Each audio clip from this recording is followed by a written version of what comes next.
I'm going to show you around the Skype for Business iPECS cloud integration. Those of you who are used to Skype for Business, you'll recognise this top section here. It hasn't changed at all with the integration. What the Skype for Business integration adds is this small snap-on client to the bottom. So if you were to move this window around at all, this would always stay connected to the Skype for Business window. The great thing about the Skype for Business client is it works with both the on-site server, so the Microsoft server, and also Microsoft 365 hosted version. It also allows you to click to dial from your contacts as well. So if you see a contact here, if I want to call Greg, I'd simply right click and then make call. If they've got multiple numbers, you can also select the number, so work, mobile or home, and hit OK to dial them. Obviously the great thing about this is it means you don't have to manage two sets of directories. You've got one directory held in Microsoft 365 and it allows you to dial it directly through the Skype for Business application. You can also dial out just using your number pad and dial out from the box here, so enter the number you want to dial and hit the green button to call or hit enter.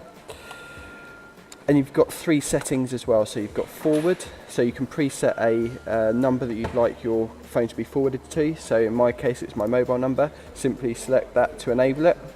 You've also got do not disturb, again obviously select that to enable it, and pickup.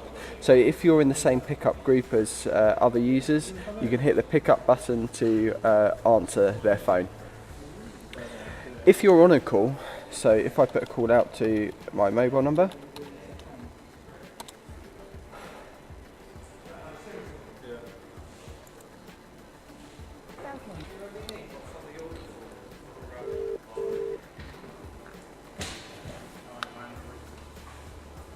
you'll notice that the buttons at the bottom here change. So you've now got transfer, so you can transfer the call to another extension number. If I hit the transfer button now, you can also put the person on hold, and you can also mute them as well.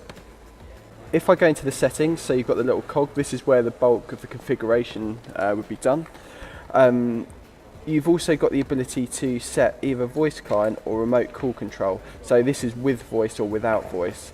The VC client, so the with voice, this allows you to use it as your primary phone, so you can plug a headset into your PC or laptop and use that as your main phone. If you still like to have a desk phone and you'd like to use a desk phone but still have the integration, you can use the RCC version, so the remote call control version, or the without voice version. This actually acts as a controller for your desk phone. So if I was to dial out from the interface or click to dial from my contacts within Skype for Business, it would actually push that call out from your desk phone. I mentioned earlier that you can set a number for the call forward to go through. That's also set from within here. So that's really it for the Skype for Business application.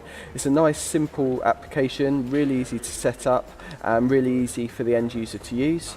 The great thing about it being added on with this kind of flexible client at the bottom here that just tags itself to the bottom, you don't lose any of the usual features that you get within Skype for Business. So you retain every feature from Skype for Business. You've just got the added bonus of being able to dial out and use it as your main phone.